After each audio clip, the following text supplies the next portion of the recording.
Hello there, and welcome along to episode 6 and season 2 of the Gardener Ben podcast. I really hope that you're enjoying the season so far and that you're travelling over to social media channels and showing all of my really lovely guests a huge amount of love. Now, I'm not going to talk for particularly long before introducing this week's guest. Last week, I had the pleasure in driving all the way across the New Forest over to Romsey, where I had to pick up my dahlia tubers for 2025 from Gilberts Nurseries, my absolutely favourite dahlia nursery. While I was there, I had the pleasure in catching up with Nick, the owner and operator of Gilberts, and we had a wonderful informal chat sat in the beautiful late winter sunshine outside of his tea room. So I'm going to let Nick introduce himself and let his passion for dahlias and of course for growing shine through. Well, I'm here today with Nick from Gilberts Nurseries. For those of you that don't know, Nick, tell us a little bit about you and what the nursery does. Right, okay, so we're at Sheffield English, which is just outside of Romsey on the A27. I opened up a plant nursery about 19 years ago where we sort of grow all our own plants, which is something that we really enjoy. And then really it's my father's fault that when he was alive years ago, I remember coming home from school and there was people in his garden admiring his little plot of dahlias. Had a little plot about 10 foot by 8 foot, etc. And watching people disappear with his cut flowers, and then the local show where we used to have to walk the 1.5 miles rather than him getting in the car and sort of driving with it. So I think he scarred me a little bit. But so after we got the nursery up and running, etc., I sort of dedicated a very small area of the nursery to the dahlias because they're super cut flowers, and just a bit of a dedication to him. There's about 12 varieties, but there was so much interest of what's the name of that variety, and can I have a tuber of that, can I have a plant of that. So from there on we now grow over sort of 400 to 500 different varieties, and we also hybridize as well. So apart from just the general plants, all of a sudden the dahlias have taken on as well.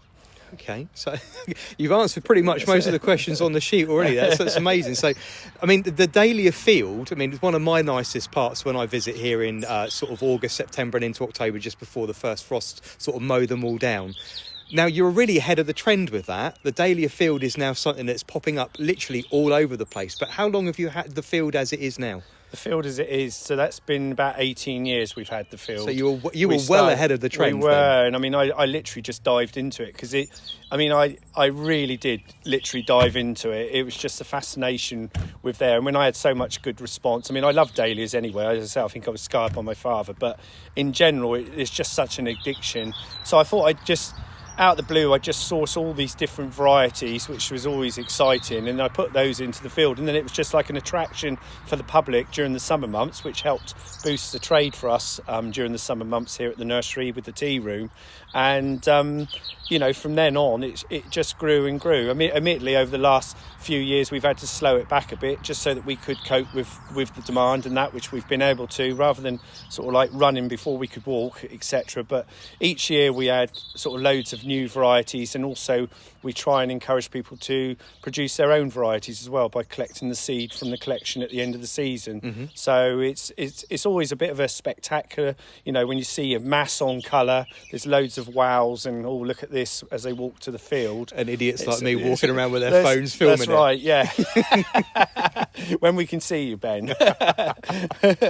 Now, for me, it's one of the nicest trips of the year, and I've been saying to people not only on my my blogs and my videos, but here on the podcast as well, that it's one of the nicest experiences. If, like me, now I'm not saying this is something that you guys do, but the internet is one of those huge places that's really, really useful for buying things. You can sit at home in your pyjamas with a piece of cake, glass of wine, whatever you might be doing late in the evening normally, and you can buy whatever you want whenever you want it and get it delivered to your home. But the disappointment of buying plants online for me is sometimes too much to bear, and one of the reasons why I come here and I love walking around the field is I get to see all the varieties that you grow and are available in your catalogue. I get to see them all growing in the field. I get to see the size, the colour, the form.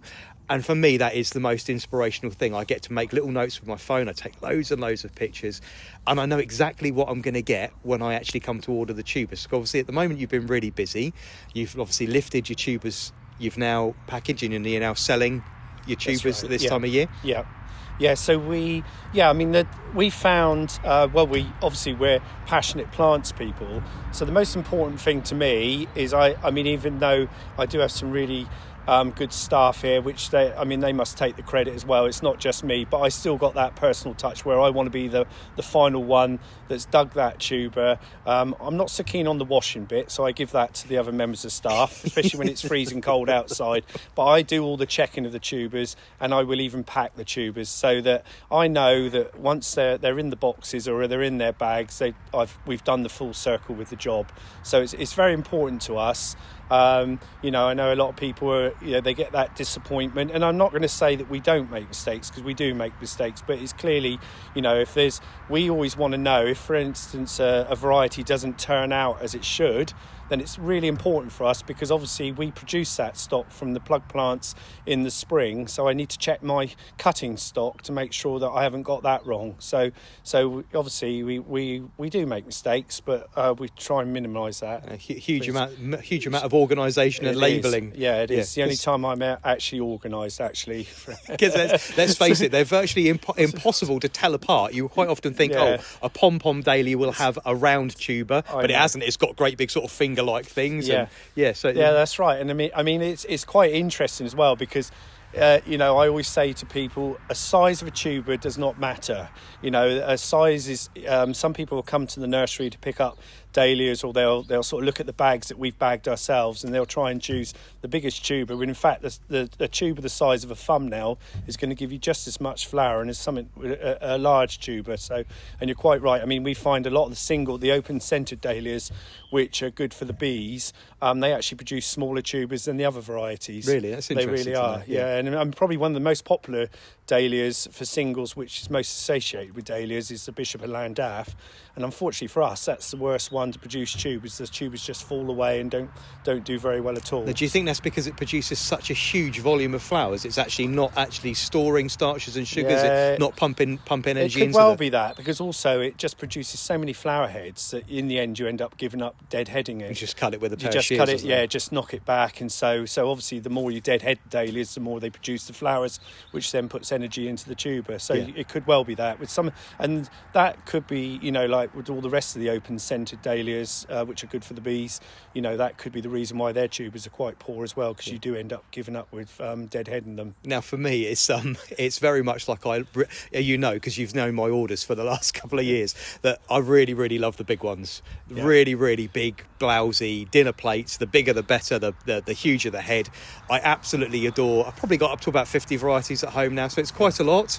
I love giving them away at the front door. I have a little stand that I put out on the front post, and people walk off when you see them, especially the men. I shouldn't generalise it and actually sort of do this, but the men sort of go, I'm going to get some brownie points when I get home. You can watch them sort of grinning off as they go down the road. And I even like walking around where I live in Fordingbridge, and actually I see them through people's windows. That was one of mine, and that was one of mine. It's always a joy. I mean, when we go to the shows just to promote the nursery and the dahlia, I never obviously enter the show for a reason to win a prize, but whenever we do, it's always quite interesting to see the men are the ones that like the big blousy ones, and then or somebody will walk past our stand and say, oh, those big horrible blousy things, which they were associated. I mean, when they back in the Victorian times, so that was all that was around, but now with hybridizing and all that going on in the world, I mean, there is a dahlia for everybody really. Some dahlias, you get like the anemone types, which something like totally tangerine, which actually looks like an echinacea, like a coneflower. So I always say, if somebody wants to disguise a dahlia into their garden and sneak one under the radar, one of those under there and just call it an echinacea or something like that. So out of all of them, all the shapes and forms, which are the ones that really speak to you? Which varieties really capture your attention? I think they all do, Ben. I mean, it's probably the biggest question. I can see your face light up. I know. It's just, I mean, it's probably the most top question that I get asked when we open up the field, or if I get, go out and do the talks and stuff like that. What's your favourite? Well, they're all my favourite. They all got their own characters and things like that. But I mean, some mornings I'll come to the dahlia field during the summer at about 5:30, 5:45 in the morning, just as the sun's coming up, and it's just a spectacle. Everybody associates with the dahlias flowering from about mid-July right the way through, obviously to first frost. But really, to see the best colours with dahlias is actually as the daylight hours start to decrease, or when when the sun comes up in the morning. So they've all got their own little characters. Yeah. I must admit, most of my best media is actually captured first thing in the morning. Yeah, So, and it's also interesting. If I come back, I don't spend all day here, but if I came back late at night, just as the sun goes down, then all the oranges and red dahlias, etc., they all tend to stand out as well a bit more. So what we want to do now is get you with a camera in your hand and those moments in the morning, and capture the field at those times. Absolutely, yeah, no, it's amazing. And also, especially when sort of getting into September, when the dews across the flowers, and then all of a sudden you see all the cobwebs and that across. I mean, it's quite an amazing sight. Yeah, it really is. It does give you a lift. Well, for the day. when I was here this year, last year we were here a little bit later because we were actually away on a holiday. And when we came in, the field, you'd had an awful lot of rain, and it was looking. You said, "Oh, it's not looking so good," and it was looking a little bit tired. There's nothing that can be done about that. But you're right, the spiders' webs and that. Even as the heads start to collapse, and you think, "Oh, the frost is on its way." I know. So it's last few moments, and I think for me, the dahlia, for elongating that season just as far as you can eke it out, for me is the joy of it. Well, this is the thing. We obviously we open our dahlia field from mid-August through to the first frost, or about to mid-October. But it's quite interesting to see how they wear and tear throughout the season. A couple of years ago we had that horrible heat wave, which really did affect the dahlias, and it really held them back, even though they originate from Mexico. They need the water. And that they do need the water there. And but it wasn't until all of a sudden October they all revived again, and it went into sort of November. So I remember coming in and you saying, "Oh, they were all a bit dumpy." Frazzled, but it's amazing how they're so resilient as a plant. They really are. They do want to show themselves. They've only got a small time to show themselves, but they really want to show themselves. So you mentioned earlier that you're not only hybridizing yourself, but you're also buying in stock. You're buying that in as tuber form, or you're buying that in as plug plants. Right. So for us as a business, what we do is I take cuttings. So in another couple of weeks' time, I start taking cuttings off of the mother stock, which is our other site. So they're all on propagation benches now. Those cuttings we then root up, and then they get potted on into little 9-centimetre pots, and then I plant them out end of May, beginning of June in the field. And with those, you get full flowering the first year, and then that's what produces the tubers, which is what we lift at the end of season and sell. But hybridizing is a big thing for us now. So one of the ways is I do hand pollinating with a brush. But the biggest thing that I'm trying to encourage customers to do, or visitors to do, is come mid-September when they're deadheading their dahlias. I mean, the single open-centered dahlias is a good classic one. Is if when you're deadheading, if you actually cut those heads off, the ones that have been spent, just give them a squeeze out and let them dry somewhere, and then once they've dried, they start to form a shuck. Put those into a sealed up container, otherwise Mickey Mouse or the birds will be into them over winter. And then in the spring, which what we're going to be doing probably in a couple of weeks' time again, we'll break all the seed shuck open, and then you'll find all the little black seeds. But you never know what you're going to get growing, which is always one of the most exciting things. So from hand pollination myself, I've got a rough idea, but again, it's only a gauge. But anything that the bees have done, you just never know what you're going to get. It's going to turn out. No. So from there, what I will do is I will go through all our seedling beds and basically mark anything that I think is unusual. I mean, there's a lot of dahlias that do actually look very similar. But I look for something unusual, I mark it, and then at the end of the season, from that little seed, those seedlings would actually produce tubers. So I will save the tuber, take cuttings of that variety, and then I will then grow that tuber and the cuttings again the following year, just to make sure that the dahlia comes true, which we have to do for 3 years. And then the ones in the trial in your seedling bed that don't make it, they go straight to the compost heap. Or? No, they produce tubers. No, so we says usually no. I we keep never them waste. No, we never waste. No.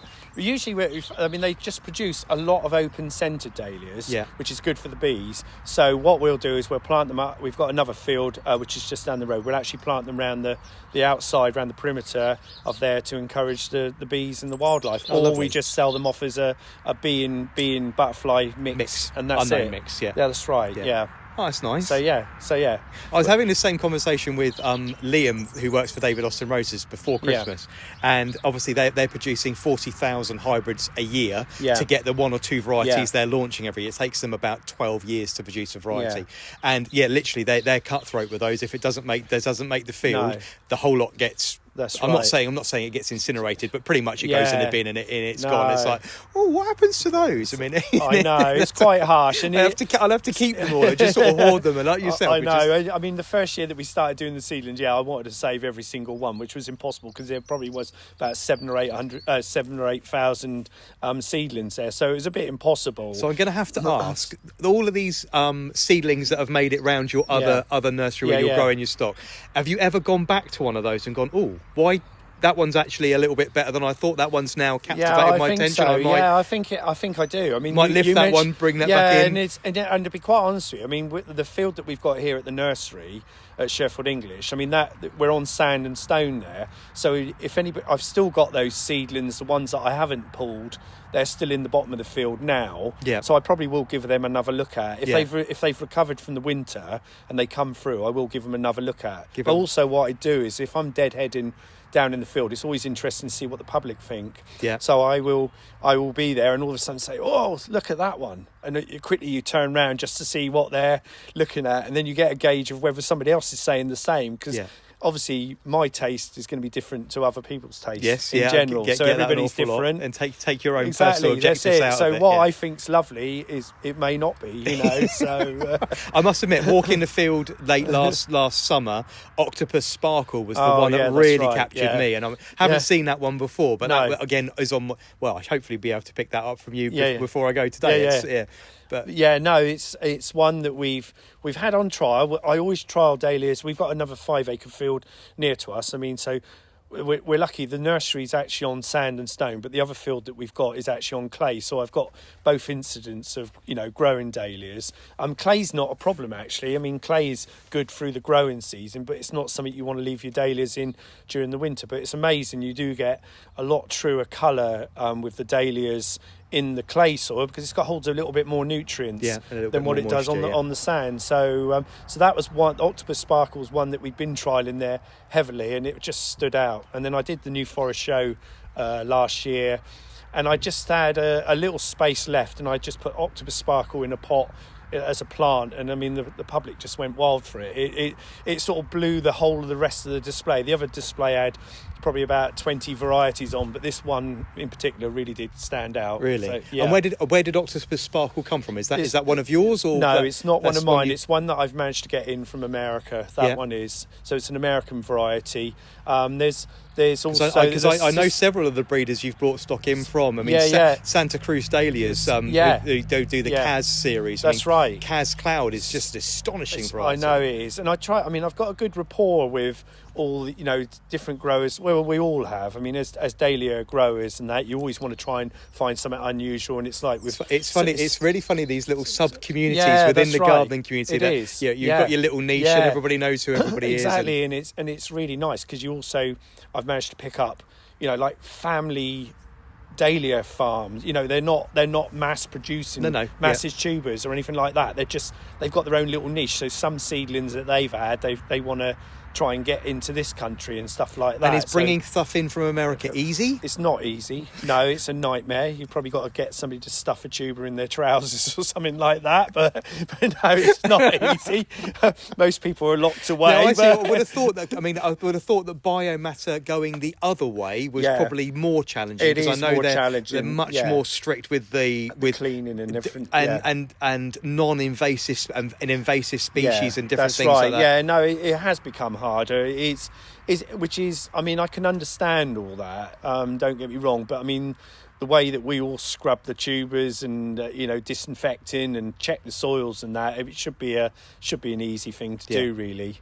But I can understand that. But then, I mean, there's obviously like Holland's a massive grower, and they're good growers. Well, you'll be pleased to know that this podcast is very big in Holland. Yeah, no, I don't know why it's the number one gardening podcast in Holland and Denmark for some unknown reason. Yeah, no, I mean they're super growers, and I mean some of the gearlings, dahlias, and things like that. The family growers over there. I mean they're super growers. Yeah. They really are. I think what lets a little bit of Holland down is some of the real big farming dahlia places where they don't actually sort of check what they're sending across to go into the packets in the garden centres and the nurseries and that. Over here, if they had if they do the good work with the growing, but when it comes to the packing, and you've got somebody that probably don't know what should be sent across, it's that's probably what's letting them down a little bit. So. Yeah, well, again, that's what the frustration of I've got. Well, I've come away from buying from the larger businesses, because it's just I say, you spend 6 months captivating and tending something, and then it turns out to be something completely different. That's right. I can't be doing with this. No. I'm heartbroken and crestfallen. I can't actually deal with the disappointment. It's amazing, and it is. I mean, if somebody's come in for a special dahlia because they've got a pink theme, and all of a sudden they got a vibrant yellow coming through, then it's like the end of the world. Isn't it? Which I understand. I understand. See, I'm not that bad. All the colours are mixed up at home, but yeah, if it's a particular form, I like it. That's right. Yeah. So, in your opinion, what makes for a really good dahlia? When you're walking, for instance, the seedlings that you've brought on, what are you looking personally that will stand out to you? I think it's my first eye. Yeah. So basically, as I'm walking along, I need something just to hit me straight away. Yeah. In the eye, and that's probably it, really. And what form it is. I mean, I've got no favourite form. Yeah. But I just need something that's going to captivate me with that, and probably something just a little bit different to what I normally see. Yeah. That's the biggest thing, because I say there's a lot of varieties which do look very similar. Mm-hmm. So I'm just looking to go by, and then probably the same as if I was looking at, in a sweet shop, and I sort of you look at the packets, you think, oh, well, that looks good. What's that? It's a little bit like X Factor. You've got literally got a 3 to 5 seconds to make a first impression, and that's it. That's it. And if I walk back to it, then that's a good sign. If it gets a label, it's even better sign. And and then I look at the. I mean, it's not just the flower. I'm looking at the growing, how well it grows, how strong a stem it produces. Yeah. Does it produce multiple stems, to give loads of flowering right the way through, and all that, really. Okay, all right. So it's down to a first impression. It is my first impression. If I don't get it's an emotion, isn't it? It is. Yeah. Oh yeah, definitely. Yeah. I mean, it's the most exciting part of our field. I mean, the main part of the seedlings we do at our other field, but I've introduced 3 or 4 beds here at the nursery, just so I can show to the public what they can do, or what we do. Yeah. And I mean, it is that first impression, and I say it's quite interesting if I'm down there and all of a sudden say, oh, come and have a look at this one, to their friends or whatever, and then you're quickly looking over to see what it is. See what's captivated their attention. Yeah. So you mentioned earlier that you do some shows. What shows can people expect to see? Are you doing any this year? I'm doing some this year. I mean, I tend to do the local shows. I'd love to say that I'd been to Hampton Court once just to do one show, but unfortunately with sort of like the staffing, etc., and that, it's not possible. But it's also a huge capital expense as well. It is, and I think I'd rather spend my time here talking dahlias here, or going out and doing the dahlia talks to clubs and things like that, and that. But I sort of go to the New Forest show. We do Romsey show. Always a lovely day out. Yeah, it is, and Dorset County show. And I suppose the Solent Gardeners Fair is far too early in the year. It's a little bit early. Again, we're busy with dispatching at that time of year as well. So it's all that. Again, I'd rather know that my customers were having what they were wanting rather than me at a show. It's a bit, because we've got good staff here, but it's limited in trying to find some staff to help out at the nursery. So I've really got to make sure that I'm not having a nice jolly out at a show. Well, again, you're the one walking around with the 18 years worth of experience of the nursery. Well, this is the thing. So if I'm away, I mean, the girls are still learning their trade and stuff like that. So it's they can manage, and I'm on the end of the phone if they need me. But it's I can't be split at the moment. No, quite. So talk us through a normal year for yourself, because obviously we talked about the moment that it's obviously March and you're packaging up stock to send out tubers. Yeah. But what does a normal year look like? What are the marker points that you're... Okay, so it's sort of like near enough backwards. So when we get those first frosts, I mean, we always leave the dahlias for about a fortnight once they get frosted to allow all the sugars to go down and build up the tubers. And then after that's a really useful tip for people. Yeah, it is. Yeah, I mean, a lot of people will get on and cut because they panic. They go black and they go, oh my God, I've got to get them out of the ground, exactly. And they're all going to turn to mush. Yeah, and also, it looks unsightly in the garden. Well, we did loads of trials where we leave them, and it's the only time of the year I get asked about fragrant dahlias, but actually the only fragrance is the sad time of year when they get frosted and you can just smell the burnt sugars right the way through the field. But we did a trial where we cut them down once, certain varieties down straight away, and then others I left for the foliage to die back down, etc. And the ones that we'd let all the sugars build up the tubers, they actually came out of dormancy a lot better, and they also stored better over winter. So but do you think that's a little bit like a potato actually in the ground? That's right.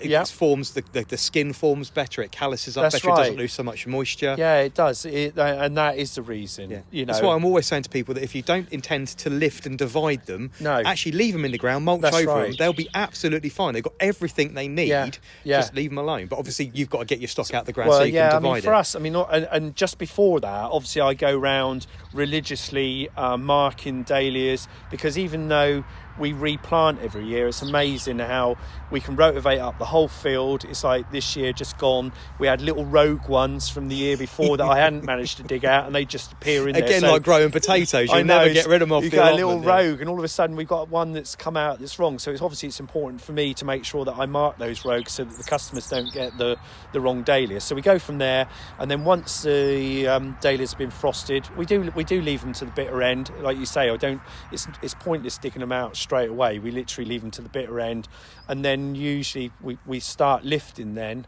and then cleaning, so washing off, which is not the job that I enjoy, but I give them to one of the girls. They're all right down there with their ear pods on or whatever they've got, and they wash them all off, and then they go into our other tunnels then for drying, and I naturally let them dry. This year's not been good for drying because it sounds like I'm a housewife now moaning about the washing not being dry, but there hasn't been enough sun in the polytunnels to get them to dry naturally. If I start putting heat on, for one, it's more cost, but also you can end up with them getting mildew and rot starting to build up because you're building up the temperatures in the tunnels. So your process for curing is virtually identical to what I've been telling people to do. I tell them to lift them, wash them off, or leave them with the soil on and place them into the greenhouse and let them just sit for a couple of weeks just so the skin starts to toughen up before they even start to think about storing them. That's right. And the other thing is sort of like years ago, and I say to people they don't have to listen to me. If they're successful with how they grow their dahlias, then that's fine. But what we also find is once we've lifted the tubers, years ago it used to be associated with tipping the tuber upside down to allow the water to drain out of them, but actually once we've finished washing the tubers, we leave the stalks about sort of 6 to 7 inches in height, so we use them as handles for washing the tubers, and then after that I just cut the stems right back level with the tuber, and then you don't need to worry about tipping the tubers upside down because any moisture that's in the tuber is actually only in the stem, so it saves you having to worry about tipping them upside down. So then they go into dry, and then the mother stock we dig out. This is the tubers, so we always take fresh mother stock. So basically from the rooted cuttings would have been potted on and then they're planted into the field. They would have produced the flowers, which would then produce the tubers, which is what we're digging up to sell to the customers the following spring. But we also take some of those new tubers then and we put them onto heated benches ready to start taking cuttings, which, as I say, will be in about a fortnight's time. And then after that we're then potting, we're dispatching orders right the way through until probably the end of April time. By that time it's ready to bring stock back from the other site to start potting up again the dahlias into 9cm pots. We've then got another dispatch of the young dahlia plants the second week of June, and in the meantime then we start to look at planting. So we always plant our young plants end of May, beginning of June, when the frosts are over with. Even if the plants sort of tend to get leggy, all we do is just keep on pinching the growing tips out, and it just encourages the plant to bush out, and then we'll plant. But it's the same with everything. They all catch up. So if we happen to have still real cold weather or it's really wet, it won't do them any harm basically to hold fire. And in fact we we pot up the little rooted cuttings into 9cm pots, and usually by the time we go to plant out, where the roots have been restricted in the little pots, they've actually formed tubers as well. Yeah. So so that's that part, and then we don't really have a breather actually, because then we're getting the netting. It's sounding ready. a little bit relentless. Yeah, I know. That's it. Well, people ask me what I do during the winter months, and you think, well, I'm full on. It's still full on. Yeah. So. And then, I mean, probably the time when we start to, well, I enjoy it anyway, but the time when it's a little bit more relaxed as soon as we open the field, which is mid-August, and then we just sort of like enjoy talking dahlias to everyone, and plants. I mean, we're our general nursery, so all plants we'll talk about. It's not a problem. I mean, we quite often get people ring me up, over the phone, want me to identify another kind of plant. They usually start off, it's got green leaves or something like that, or they'll come in with a plastic bag which has had a leaf in the bag for about 6 months. So it's we're still here. I must admit, I don't miss that about working in a garden centre. So I still have that. And the normal one is my friend's got this. Yeah, when it actually says, yeah. But that's the thing. Even though we're associated with dahlias, I've still got the rest of the running of the whole rest of the nursery as well. Yeah. Which is fine because we love growing. So, and then we can enjoy it throughout August. We have loads of visitors from all over the country. And unbelievably, the field is free for people to get into. You don't have to give you any money to do that whatsoever. No, we do that. We do that, but we like to. We put a charity box there. So last year we did a dementia care, and that raised over £3,000 last year for. Yeah. That's just visitors coming because we want people to enjoy it. I mean, we have, it's grass pathways with seating around there, so we have, residents coming from nursing homes and that. I mean, it's just nice to enjoy it. Yeah. So, and have you chosen a charity support this year? We're probably going to be going for it's a Romsey charity. It's a young lad that passed away with cancer, which is called George's Trust, and that. So we're probably going to be doing that with lovely. it. They don't know that yet. Oh, sorry. No, it's fine. It's not a problem. His mum was the one that taught my son to at Abridge School, and also my daughter at Abridge School. So it's something that I've been wanting to do.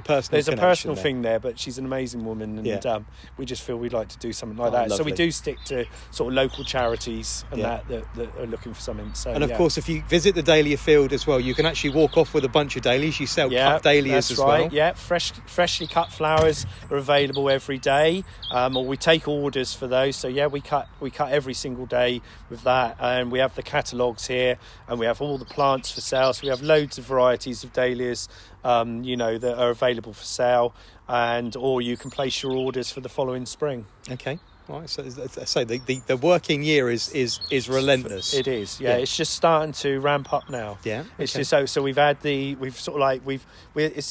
Christmas we have 2 weeks off, but admittedly I'm too busy sort of working out labels and things like that. But we have 2 weeks off, and then from then on it's sort of like all builds itself up again. Now labelling must be one of your largest problems here. It is I can imagine that a lot of labels get moved, a lot of labels get taken away. Well, again, it's just like because I know that set. They're normally of a certain age. No, I know, and I mean we used to. So when we brought the dahlias back. Here for sale at the nursery, we used to just bring them back in the crates, and then we'd have the labels there for the customers to pick up. But you can imagine what it's like. Somebody's picked up a tuber, and then all of a sudden they put it back in the other one. So we do now. Well, and also that horrible COVID year, we couldn't obviously let people start handling tubers, and that's why we bag up ourselves now and label. But the girls will tell you it's just label, and ident and stuff like that. And you did actually mention earlier on about the identifying of the tubers and things like that. It's actually quite sad because I can identify tubers. I don't want to test now from you, Ben, but I can and even the foliage of dahlias. It's so sad that I can actually identify varieties of dahlia just by the foliage now. Where we're dealing with it all the time. I can do exactly the same with roses. So it's just one of those things you just get used to. People say, "How do you do it?" But there is always a character within the dahlia plant or a tuber. So you can pick up on if you know. If you know what you're that's doing. right. Yeah.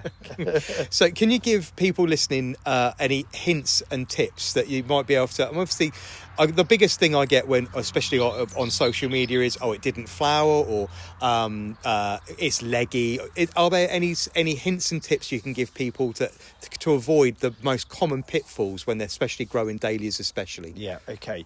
Right, so Pitfalls, you're quite right. That's probably one of ours. The first thing somebody will say to me, their dahlias have not flowered. And so as soon as you say to them, have you been feeding? And they get all excited and they say, oh, yes. And I've been throwing on the Tomerite, yeah, or exactly, piling on the Miracle Grow. The Miracle Grow Tomerite, yeah. which is not a problem now and then, but it's quite high nitrogen. So hence, it doesn't really sort of produce quite so many flower buds. It produces loads and loads of growth, foliage, really but not soft. much flower. Yeah. So all we do with dahlias, we feed with fish blood and bone. That's our main tip. So when we plant a dahlia tube or a plant, we'll put fish blood and bone there.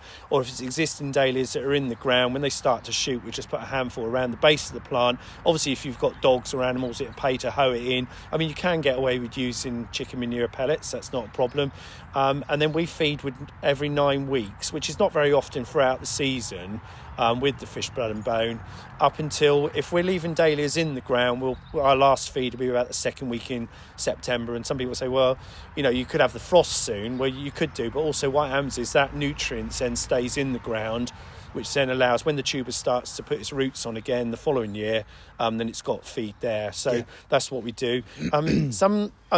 Top exhibitors, or even, it's not a problem if you use your Tomerite or your Miracle Grow now and then, but if you're religiously doing it every time you're doing your bedding plants, and that's why you're not going to get so many flowers. It was funny, this exact topic came up on a live stream I did last night again, with people asking, when do I field my roses? It's like, if you're feeding, you must make sure that you're doing one at the right time, and secondly in the right quantities. Right. There's no point in piling on the feed thinking, I'm going to get a better plant, it's going to be stronger and produce more. No. Actually, it will just do something you don't want it to do, because the chemical composition will be wrong. And right. And also, that's part of the reason why some dahlias that, you mentioned the large-headed ones, which are fantastic, but some people avoid those because the heads all droop over. Well, if you've used high nitrogen, it will actually weaken the stems of the dahlia, and then hence, the heads will flop over. Another thing that some people don't realise is, I get asked, how long does a dahlia tuber last for? Well, actually, as long as it doesn't get frosted or it rots in the ground, what we recommend is after every 2 or 3 years that dahlia tubers are divided. If you don't do that, then there's a good chance, for one, it won't actually produce as many flowers, or it can actually make the flowers all droop over. So for us, for dividing, if it's an existing dahlia in the ground, we don't do anything in the autumn. We will actually wait until hopefully by April you'll start to see new growth coming out the ground. I always say that if it hasn't started making growth by the second bank holiday in May, then I'm panicked. Yeah, that's right. Then I'm peeling the soil back and having a good look. And actually, that's a good thing now, because obviously... But they're never far away. No, that's not. No, they're all you. down there under there. That's a good point, because obviously with the wet winters that we've had, the last 2 wet winters, even now I've got customers that are coming and say, oh, I'm not sure whether my dahlias are okay. And I say, well, just give them a couple more weeks, and then get your fork in there, dig them up. Because you can guarantee as soon as you go in there with a spade, you cut the blooming thing in half. That's it. I said, just go in there, and then you dig them up. And then it's like, oh, bugger, I waited the whole winter, and now I've cut you up. Yeah. I know, but then you can just, if it's got the growth on there, just plant them back down deep again, and they're fine. So. I've also, I don't know if you agree with this, I've also taken to upturning old plant pots or buckets over the top of mine. I overwinter them by mulching them in the ground. I leave them there. Then normally by sort of late March, I'll peel back the mulch and put a bucket over the top, much like you're forcing rhubarb or rhubarb, I suppose, is the only way, just to heat the soil just a bit, just radiates it, and it brings them on just ever so slightly a little bit quicker. Yeah, it is.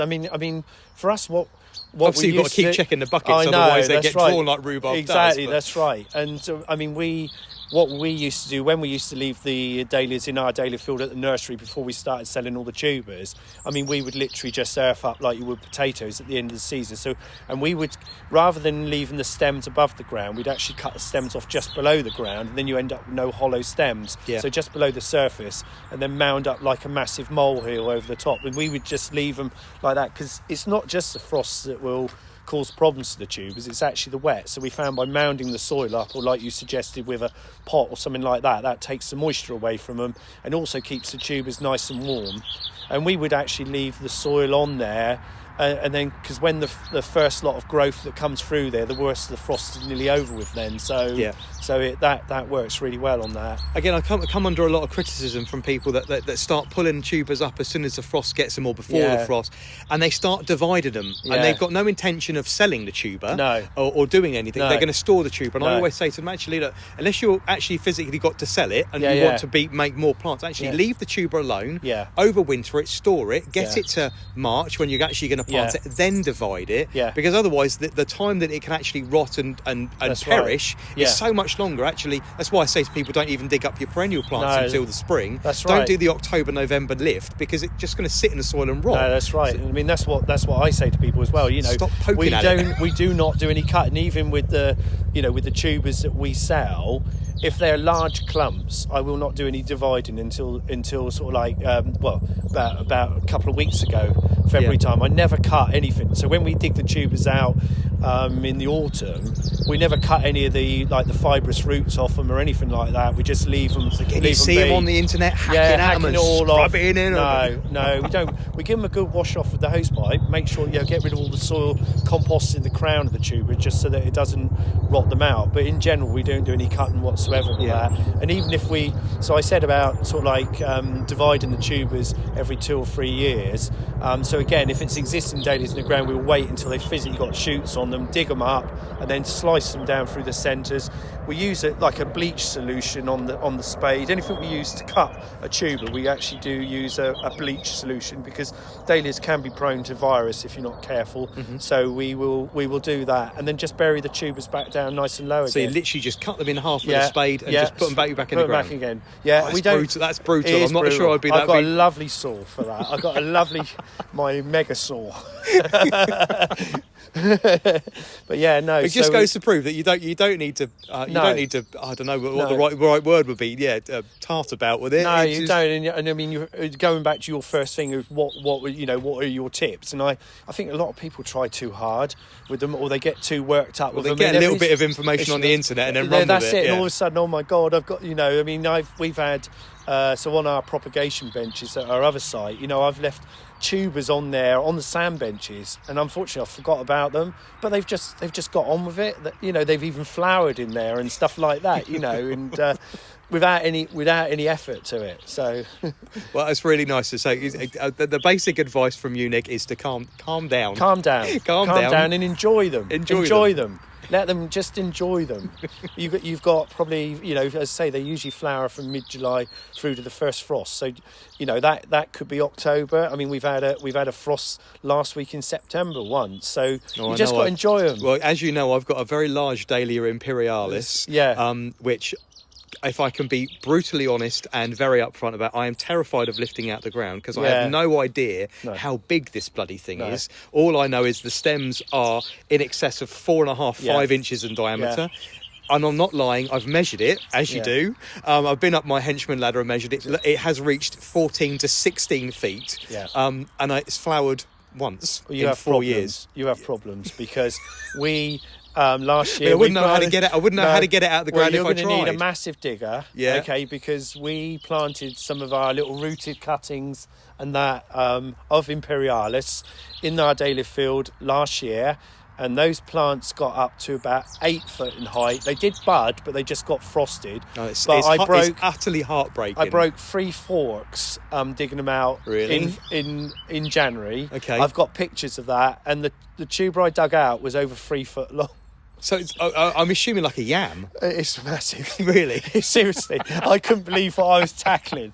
I don't do fishing, but you can imagine having a shark on the end of a line, and there I was just... I'm scared now. Yeah, you need to be. You need to be. Because it's been in the ground for 4 years. Yeah, seriously, this was 1 year. This was one. This was from May when we planted it until back in January when I lifted it. Okay, well, in 2023, going into 2024, it collapsed in the wind at the very end of the season. I thought, that's going to have done for it. Literally, I mean, the whole thing split in half, and the stems were 5.5 inches round, and they were 12, 11, 13 foot long. And I thought, literally you think, well, that kind of prizing apart, it's going to have split the tuber in the ground. So I won't be sad if I don't see it come up in 2024, because I assumed the water would get into it, it would rot, but up it came, thumping it came up, and it got bigger and bigger, and I thought, bloody hell, okay. Luckily, it's a really nice colour. I had no control over the colour it was when I bought it, and it's a really deep cerise pink. But in 4 years, I've seen the blooming thing flower once, and I looked at it at the end of last year. I thought, I'm not sure I can be bothered with this anymore. But can I be bothered to dig it out of the ground? No, I'm not going to get into that. Well, in Mexico, where the dahlias originate from, and it is the actual national flower of Mexico, the dahlia is. Back in the Aztecs would actually use the stems of the tree dahlia. If anybody's cut the stem of a dahlia and you leave it for a while, it tends to go woody. So they would actually use it as a water pipe. They would actually join them together because they're that, as you know, they're that thick. And, well, again, this takes a physical. I mean, a saw. You can't cut it with a pair of shears or a pair of loppers. It's a physical flat-back saw. That's right. It certainly or a bow saw to get through it. Yeah. No, I wish you well. Okay, I'm a little. Maybe I should stop mulching it. Maybe I should just let it fend for itself a little bit. So, what varieties this year have you bringing to the nursery that's new this year? I'm bringing quite a few new varieties. That's for visitors to see. Okay, you can't remember, can you? I can't remember. The excitement is there. Excitement is there, but I have got a large amount. And these are varieties that would have captured your attention. What, this time last year? 100%. Yeah, 100%. So those are all on the propagation benches this year. I've probably got 24 seedlings that are in their final year. Hopefully, fingers crossed, we get them to their third year of growing true. Yeah. So we started doing seedlings only probably about 5 or 6 years ago. Yeah. But we see the future of our business because obviously I source dahlias from all over the world or wherever I can really of varieties. But the future of the business, I think, is just to find something now unusual or something that you're looking for a legacy plant, aren't you? Yeah, I am. Yeah. So I just Well, I think the thing to bear in mind as well with anything. I mean, we've seen it with dozens of agricultural crops. Bananas are the one that everybody's talking about now. Yeah. The overbreeding of things again and again and again. If you can interject new biological matter and new genetics into stuff, it'll be much more strong. It'll be stronger and much more resilient. Yeah. And our climate. I mean, I had a comment on YouTube only today that apparently climate change doesn't exist. Grow up. It's I suggest you educate yourself and get your head out your arse because it's here and it's happening. Well, and varieties don't perform as well as they used to. The ones that we used to rely on. I mean, the rose iceberg is a really good example of this. Massively popular in the 80s and 90s. It just doesn't grow well now. And it's become weak. It's been so overgrown that the variety doesn't actually even resemble the characteristics it had when we all grew it. Yeah. So by adding new genetic matter, I'm assuming you're going to get something stronger. Yeah, this is the thing. And I mean, like I say, I've got nothing against Bishop and Landaff. Don't get me wrong, but I do find that a really weak grower, and I do find now, even if I've spoken to other people that have purchased it from the garden centre or even another dahlia grower, they find that maybe that's the reason all the tubers are all. It's just weakening now. It happened to Café LA as well, didn't it? 5-6 years ago. I mean, now and all of a sudden we got Café LA Royal, and it's like, well, no, it's and something else. Exactly, that's right. It's just not the right bloody colour. Yeah, and you do find that. I mean, lucky enough, I got the original stock of that, and it still produces the large heads. But other so-called Café LAs, the heads are a lot smaller. Yeah. Well, like you say, all of a sudden you get a pink in there. Some breed or hybridizers or whatever, all of a sudden they quickly jump on it because all of a sudden it could be a different variety. But that's why it's important that we always wait 3 years just to make sure it doesn't revert colour and that. Because I suppose when something becomes popular and you get a surge of interest like we have with dahlias over the last 5 or 6 years. Now I really hope that chrysanthemums are going to have the same renaissance as well, because I'm a huge fan of the chrysanthemum, but I don't know. I keep plugging away at it, and then they don't seem to get there. I don't know what I'm going to do for them to give them a bit of a boost. I don't know, because I keep on getting asked about it. Why don't we do chrysanthemums? I said because I'm doing dahlias all year round. I can't split myself anymore, But no, it's one of the. I mean, they're a super autumn flower as well. So it's I think a lot of people get hung up with the show ones where you have to do all your covering and stuff like that for your chrysanthemums and things like that. It's like even with like the dahlias. I mean, the big blousy ones, but there's loads of varieties. You can just put them in the garden and they'll just do whatever you want them to do. You don't have to mess around with them. I mean, we don't.